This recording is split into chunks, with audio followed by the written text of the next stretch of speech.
আমার নবীকে প্রশ্ন করে, নবী গো, মানুষ কেন এত কষ্ট পায় মারা যায়? আমার নবী কয়, আনাস,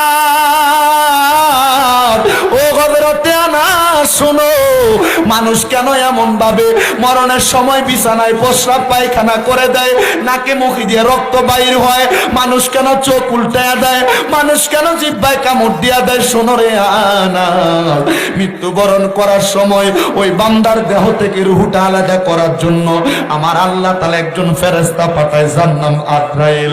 ওই আজরাইল যখন বান্দাটার সামনে চলে আসে, আজরাইলের ভয়ঙ্কর চেহারা দেখা ওই বান্দা সহ্য করতে পারে না।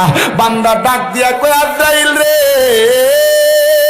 একটু সুযোগ চাই, আমি আর কিছুদিন বাঁচতে চাই, আমি মরণের জন্য কোনো কিছু রেডি করি নাই, আমার সুযোগ দাও, সুযোগ দাও। ওই সময় বান্দা কথা বলার চেষ্টা করে, বান্দা কথা বলতে পারে না, বান্দার দুই চোয়ালের মাঝখানে জিহ্বাটা আটকা পড়ে যায়, কামড় পড়ে যায়।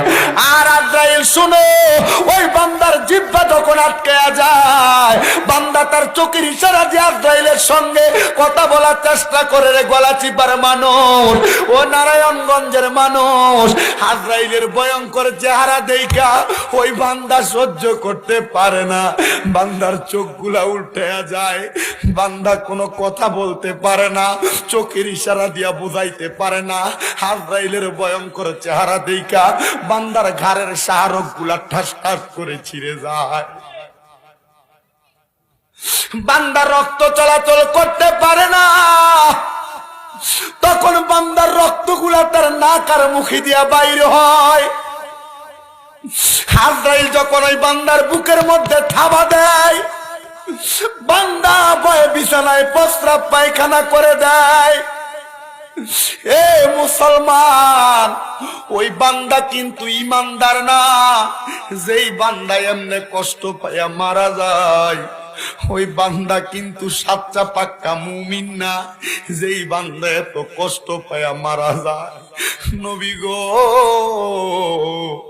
ও মায়ার নবী, আমরা তো এমন কষ্ট পাইয়া মরতে চাই না।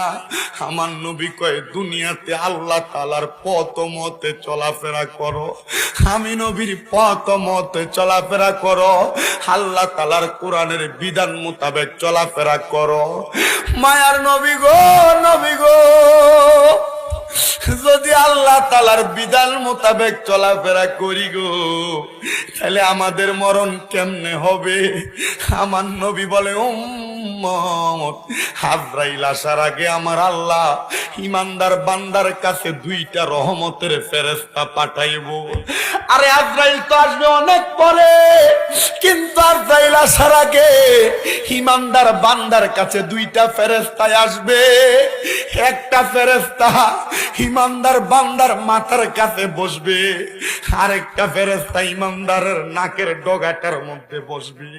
হাদিস শরীফে পাইলাম, একজন ফেরেশতার হাতের মধ্যে জান্নাতি মেশকো আম্বরের আতর থাকবে, আরেকজন ফেরেশতার হাতের মধ্যে জান্নাতি তুফা আপেল অথবা জান্নাতি তামার খেজুর থাকবে। আমার নবী বলে, ছোট বাচ্চা যখন কান্না করলে তার মা তার মাথাটার মধ্যে হাত বুলিয়ে দিলে ছোট বাচ্চা যেমন ভাবে ঘুমায়া যায়, ওই মাথার কাছের ফেরেশতা ইমানদারের মাথার মধ্যে হাত বুলিয়ে দিবে, ইমানদার ঘুমায়া যাবে, টের পাবে না। মুসলমান, ও নবীর উম্মতের দল, চিন্তা করে দেখো, তোমার বিবেকের কাছে প্রশ্ন ছেড়ে দিলাম, তুমি তেমন ইমানদার হইতে পারছো কিনা, তেমন ইমানদার হইতে পারছো কিনা?